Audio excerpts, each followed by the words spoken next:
Hello children. In the previous chapter we have learned about the motion and some important physical terms like distance, displacement, speed, velocity and acceleration. But what causes motion? For an example, I am taking a ball. Okay. So what do I need to give a motion to this ball? I am pushing the ball, or we can say I am applying a force on the ball. Okay. Now, what do I need to stop the ball? Again, when ball is in motion, I apply force. Because of the force, balls stop. Okay. Similarly, if we take an example of car. So in the car, its engine apply force to move the car. And same ways, it brakes apply force to stop the car. Okay. So today's our topic is force. We will discuss force, its type, its effect on our daily life. Okay, definitely it will be very interesting for you. Force, in general, we know what is force. Force is defined as pull or push. So I am writing here, force is defined as pull or push. Let me explain. This is a ball. I am pushing this ball, means push is the force on which apply on the ball. Okay. To stop the ball, I am again pushing the ball to make it stop. Okay. Now, one more example I am taking. This is a toy cart. To make it in motion, I am pulling this toy cart. Is it visible to you? Okay. Means pull is the force which act on this toy cart. Okay. So here we can write here, force is defined as pull or push. Is it clear to you?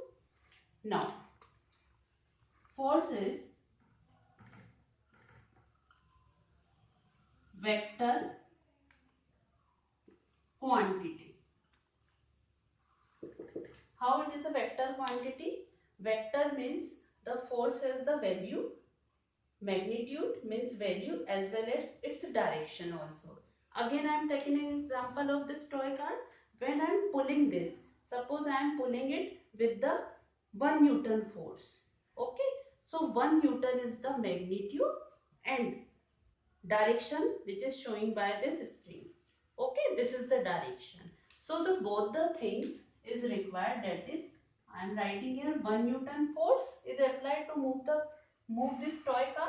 So 1 Newton is value, magnitude and the string show its direction. So force is a vector quantity. Now the types of forces.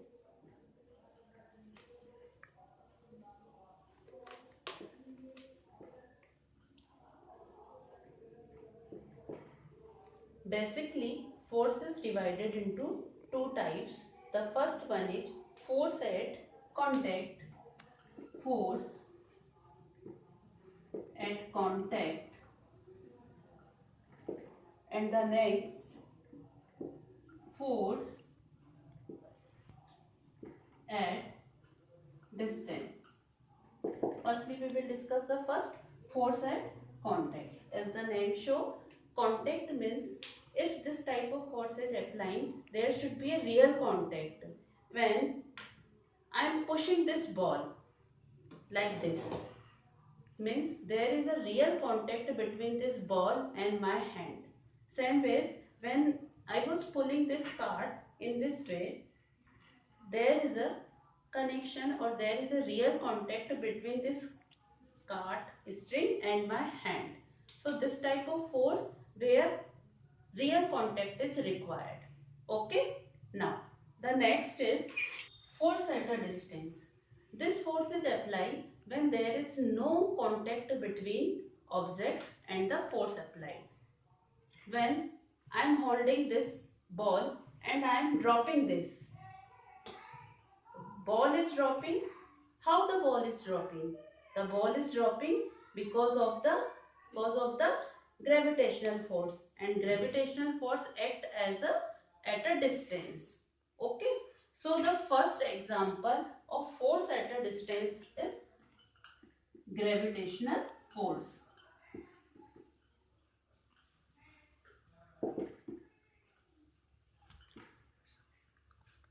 Second, magnetic force. As you know, magnet attract another magnetic substances or another metal like iron. So magnetic force applied when both the things are present at a distance. There is no real contact between the object and the force applied by the things. So the another type is magnetic force, where magnet attract the other things but there is no contact between these two. Okay. Now the third one is electrostatic force.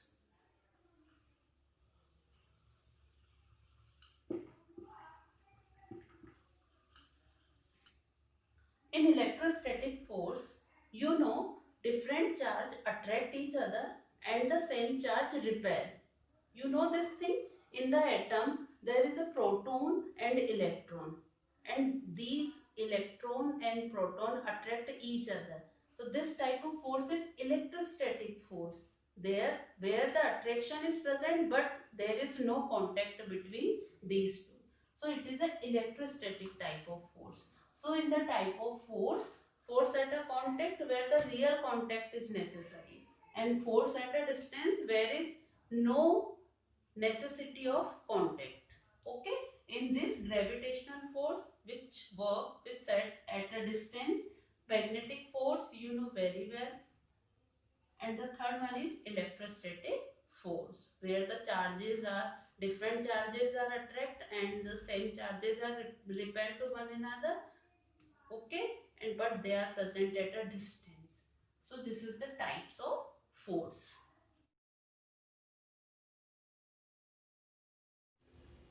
Effect of force. There are many effects of force in our daily life. Basically, we have divided it into 5 major parts. So the first one is the force set a stationary object in a motion. Let's take an example. This ball is now in a stationary position. By applying a force on the ball, it can be in motion. Okay. Now, second one, it can stop any moving object. Ball is in moving condition. Now it's stopped. So by applying the force, I can stop the moving ball. Okay. Third one, can change the speed of an object. Now, ball is moving with a slow speed. Now I increase the speed by applying the force. Okay. Now the fourth one is force can change the direction of an object. Ball is moving in this direction. Now I can change the direction of the ball by applying the force. Now the fifth effect of the force is it can change the dimension of an object. This is a rubber. By stretching it, by applying the force, I can change the shape of this rubber. Same way. So these are the effect of force. Okay. So these are the effect of force. The first point, force can move a body at a rest. In the picture you can see a person is pushing a car which is in a stationary position, and by applying force the car comes in motion. In second point, force can stop a moving body. In the picture you can see a goalkeeper stopping a moving ball. Third point, force can change the speed of a moving body. In this you can see in the picture a cycle rider who is increasing the speed of cycle by applying a force by using the pedal. Okay. In fourth point, force can change the direction of a moving body. When you hit a ball, you can change the speed and direction of the ball in cricket. And at the last point, force can change the shape and size of a body. Here you can see a dove is here, and you can change the shape by applying the force on it. So these are the effect of force. Now, previous we have seen that the pull or push is the force. Now by seeing this effect of force, we can conclude or we can form a new definition of force, that is, force is a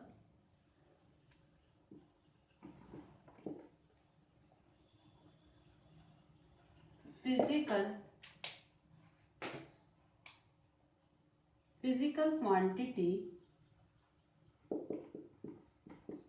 that changes or tends to change the state of rest or motion of a body, or changes the dimension of a body. This is the new definition.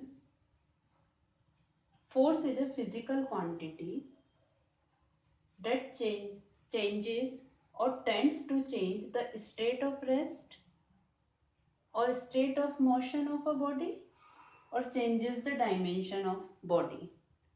Now, what is the mean of physical quantity? The physical quantity means, suppose I am applying a force of 10 Newton on a ball. 10 is the value, magnitude, Newton is the unit. Means a quantity which we can measure. Okay, this is the physical quantity. The next, it can change the state of rest. If ball is or any object is in a stationary position, by applying the force, we can make it in motion. Okay.